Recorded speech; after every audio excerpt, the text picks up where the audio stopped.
Rukungiri.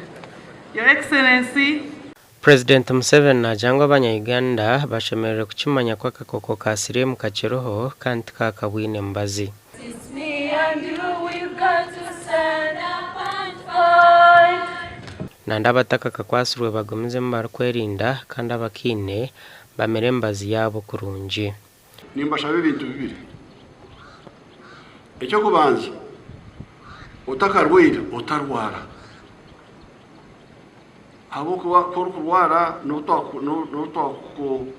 kwereze mbazi nikicwa habi wakukozere. Icyo muzungu arufata potential.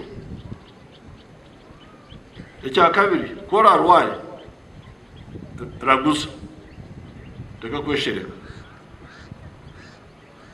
kandi kora raguza uhamira mbazi.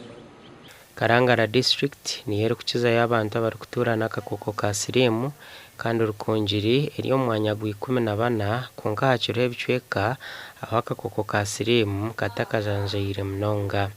Rukungiri eriyo mwanya gwa 14 Uganda yona abantu 8 bayina akakoko harigana kandi Rukungiri n'abantu bashomere n'abantu bedini ataba 8 bargaye. You led the fight by example. You summoned and prepared all your troops to tackle the fight against this enemy that was threatening the growth and progress of this country. We therefore celebrate your courage and heroism today, Your Excellency. Abantu barukurenga miliyoni 1 nibatura n'akakoko ka siriimu mu Uganda kandi omuhezi wa Minisita w'ebyamagara Hanifa Kawoya najanga Ministry bariyo nibagezaho kureba ngo siriimu yarwanisibwa omu ihanga.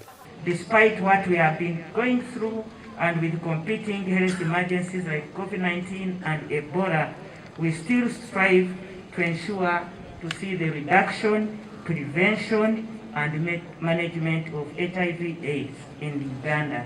Bwabebembezi kurwo mu Rukungiri basima government okufayo kurwanisa siriimu mu ihanga korabiro mu miringo etirweho. And you have done the same in the other pandemics like COVID-19, Ebola.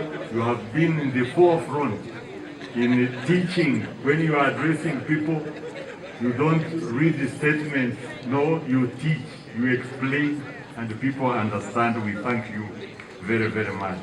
Uganda is among 10 countries in Africa that were very close to achieving the UNAIDS 90-90-90 HIV treatment and testing targets in 2020. Gasha kwa Dan Basibye.